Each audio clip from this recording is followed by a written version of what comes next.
Let's do another example of using the first derivative test to find the relative extrema, or in other words, minimums or maximum values. And remember, if we're going, this one, it doesn't specifically say, it just says find the relative extrema. But if you ever see this sort of thing, you can always apply the first derivative test, which always starts by setting the derivative equal to 0. First step, I need to know the critical values. So let's go ahead and do that. Let's find the derivative of our function f here.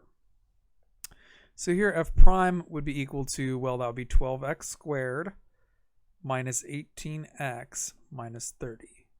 And the derivative of 25 is equal to 0. That's always square 1, and then I want to set that equal to 0, because that's by definition a critical value is when the derivative is either equal to 0 or undefined. But since this is a continuous polynomial, it will never be undefined. And now it's a matter of, I have a polynomial equation, I need to solve it. But basically from here, factoring is, whenever we're dealing with polynomials, the only way to know when it's equal to 0 is by factoring that polynomial. Or technically you could also use the quadratic formula, another recap from algebra. But let's just use factoring, since most of the time the problems that you get online and in your homework will be factorable.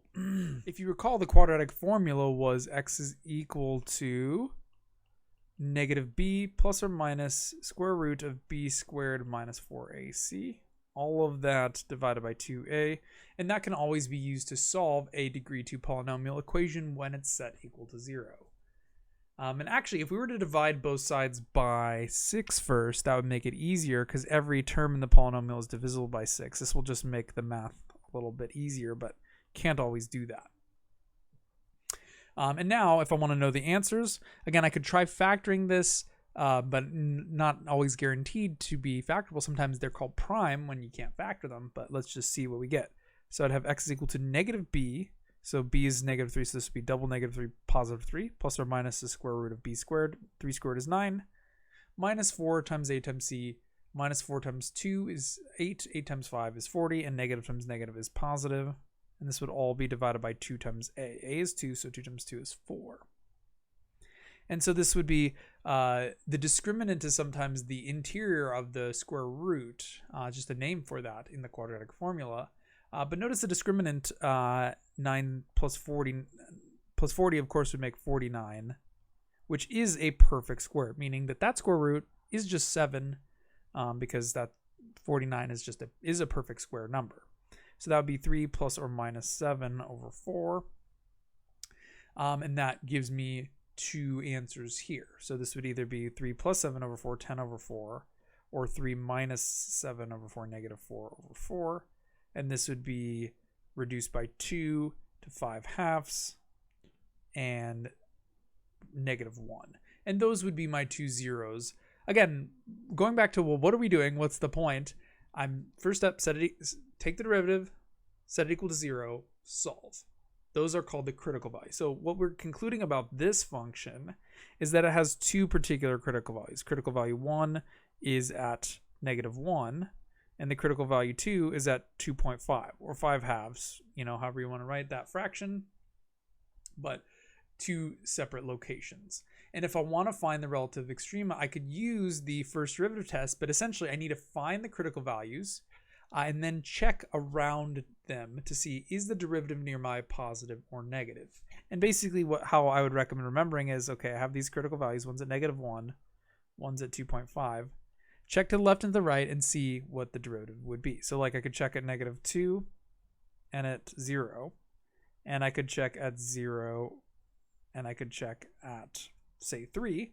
And those values would help me determine whether those are minimums or maximums, based on if it changes sign, yes. If it does not change, no. And remember, those specific locations, you want to plug those into your derivative, because we know at negative 1 and 2.5 that those derivatives are 0 because those are critical values. By definition, that's exactly what we started by doing, is figuring out where the derivative was equal to 0. And so again, I'm going to be plugging those into the derivative function right there to see what comes of that. Okay, if I plug in 0, that's very easy because those would both go to 0, and I would just end up with negative 30. which is negative. Again, remember, it doesn't matter what the value is, just matters whether it's positive or negative. And then if I were to plug in -2, let's go ahead and just use the calculator. Don't want to try and do this math in my head right now.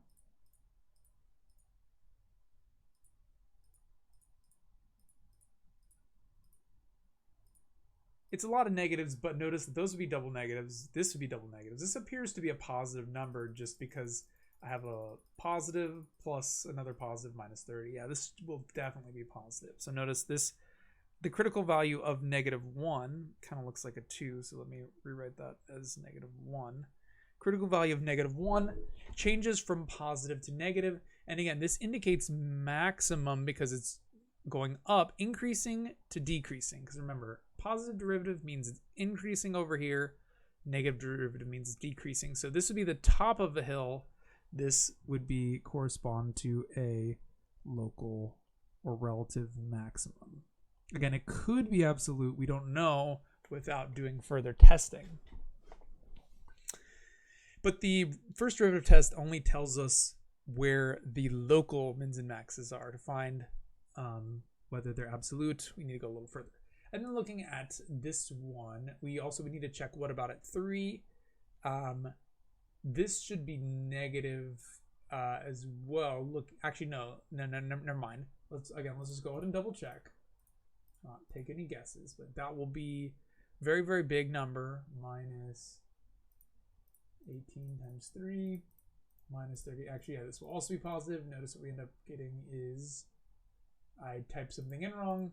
This was just supposed to be 3. I'm supposed to plug in 3 into the derivative. Again, I'm trying not to lose track of what I'm doing. Remember, those go in there.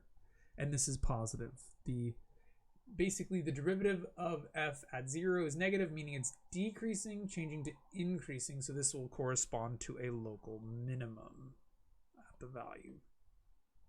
And there we have it. We have our 2 relative extrema, and we know whether they are mins and maxes without looking at the graph.